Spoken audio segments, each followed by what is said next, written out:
This is Talk Business and Politics with Roby Brock. Well, Mike Preston was named on Thursday as the new executive director of the Arkansas Economic Development Commission, the state agency charged with recruiting and retaining jobs in state. Preston comes from Enterprise, Florida, that state's economic development arm. Welcome to the program. Good to have you with us, Mike. Roby, thanks for having me. I'm so pleased to be here today. Good. Let's talk a little bit about your background. I mentioned that you're from Enterprise, Florida. How long have you been in economic development, and what all have you done in Florida? I've done a lot in Florida. I've been with Enterprise Florida for about 6.5 years. So I've been working in the economic development arena day in and day out for the last 6.5 years. Prior to that, I worked in the legislature for a state senator, and prior to that, a state representative. But actually with the state senators, where I really started cutting my teeth in economic development. He represented a large rural area in Florida. A lot of times people don't think Florida and think rural, but we were in north central Florida, very rural part of the state, a little bit north of Gainesville. So I got to work with some of the local economic developers, the chambers of commerce, and understand their challenges and their needs, and started working on legislation to help economic development in the state, and said, man, this is a really interesting field, you know, helping people, helping bring jobs to the state of Florida, helping business competitiveness in a state. This is something I really want to get into, and that's when I made the leap to Enterprise Florida, and kind of haven't looked back ever since, and been in the economic development world and just love it, and looking forward to the new opportunity and the challenges we have here in Arkansas, and want to be a part of it and, you know, hit it head on and move forward. You'll have a little bit of both, opportunities and challenges. That's right. Here. Let's talk about what you think will be some of your first moves here in Arkansas. You'll have the chance to come in as an outsider, bring kind of an outsider perspective in, along with that experience in Florida, maybe some things that you'll see that could be incorporated kind of quickly, or at least over a period of time. What do you kind of want to do first? Well, obviously, first and foremost, I got to listen. I got to understand what's going on around the state, get my arms around, you know, the issues and the challenges, and make sure that we're doing the right things to overcome them. Meeting with the business leadership, understanding, you know, what are we doing to protect our own, to grow our own, and making sure the business leaders around the state are at the table. And I really think they are. Just being here the last couple of days, I've really seen the outpour of support from the business community, and that's exciting for me to see. We obviously have a governor who this is his passion, this is his drive, and it's so important for that. You got to have the leadership at the top, and, you know, I just got such a good feeling from Governor Hutchinson and his administration and where they want to go. Tell me a little bit more about that. I don't want you to betray any confidences, but I mean, what did he say that kind of registered with you, that made it hit home that this guy gets it? You know, he was very blunt about it. He said that, you know, jobs and creating, you know, economic opportunities for the state of Arkansas is his passion, is his goal. You know, that's a vision I share. I liken it to the feeling I got when I met Governor Scott a few years ago when he first took office in Florida, where he was just focused on turning Florida's economy around, creating an atmosphere where businesses can grow and jobs can be created. I got that same feeling when I sat down with Governor Hutchinson. Tell me a little bit. I know you mentioned earlier you kind of came from a state senate office where there was a rural part of Florida. Right. Obviously, the lots of rural parts of Arkansas. You said in the press conference on Thursday that you wanted to pay particular attention to rural parts of Arkansas and economic development. What do you kind of envision happening there? We've got population loss in rural Arkansas.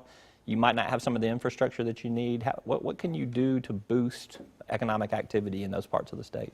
Well, and it goes back to, you know, what I want to start just out of the gate, you know, listening and making sure I understand the challenges. I need to get out into these rural areas and see what they have to offer, and hear from them, hear from the businesses, hear from, you know, just the constituents, the people who live there, what their challenges are, then understand what their strengths are. What can we build upon in you know, those regions of the state that are rural? Because they do have, each and every one of them has something to offer. And that's something I worked on last, I guess it was 2-3 sessions ago. We were able to get funding in our budget in Florida to do a rural study in the state to assess where we are in rural economic development, and then subsequently from there we did a lot of things, including passing legislation that would help rural economic developers, kind of, you know, giving certain, you know, incentives, and maybe cutting some of the regulations that they might have, and getting a project through the process if they fit the definition of a rural community in Florida. So I want to really understand what we have in place, maybe what we're underutilizing, and then what we can, you know, turn forward and say, all right, here's what we're not doing, here's where we want to go forward. So, you know, rural economic development is passionate to me. I grew up in a rural community in Florida.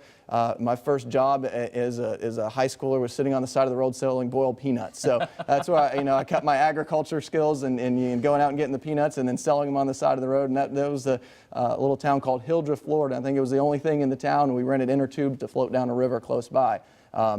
So, rural economic development is kind of in my blood, and, I want to make sure we're representing the whole state, because you got the metropolitan areas that are doing well, and we want to take them to the next level. But also, don't forget about the rural areas, because we have a good, we got challenges there, but then, like I said before, we have opportunities. We have boiled peanuts in Arkansas, too. Oh, You'll good. be proud to know. Mine are really good, though, so I'll make some sometime. Enterprise Florida was a public-private partnership, so the state worked in conjunction with basically a private enterprise in this economic development activity, recruitment, retention. Do you see Arkansas moving more in that direction? Is that part of your vision? Is that part of Governor Hutchinson's vision, is to do more of that? I think so. I think we want to have, and we've got a great foundation, a great commission right now, but I think if we can move and kind of take that to the next level, propel it in, a little bit further along into that more public-private partnership model. That's where a lot of economic development organizations are going around the state, so that you have the business buy-in from around the state. So if you look at Enterprise Florida and what we did, we had a 63-member board that was made up of private sector. So, once a quarter we get together with the leaders from around the state, the business CEOs, presidents and CEOs from the major corporations from around the state, and we had all the thought leadership in the room who could set policy and set direction, and then you also had the governor who would chair that board of directors. So we come together and talk about economic development policy, talk about where we're wanting to go in the state, and I can see that happening here in Arkansas and moving to that model. I think you saw today at the luncheon we had with the foundation, there's just so much energy in the room. So people are ready, they're poised, they want to be a part of it, and it can help us better tell the story, do some marketing efforts. In Florida, we were able to, through private donations, put together a $1.4 million campaign to work on telling the business story of Florida. So we're out in other states telling the story of what it is to do business in Florida. Are there some worries that there might not be enough disclosure in that kind of arrangement? I think that's part of the beauty of the public-private partnership model, is that while you do have the private side that you're working with, you still have a fiduciary responsibility to the taxpayers of the state who are helping you in that public arena. So you have to treat the organization like it is a public organization, but then also have the ability for the private businesses to come in to have their stamp on it as well.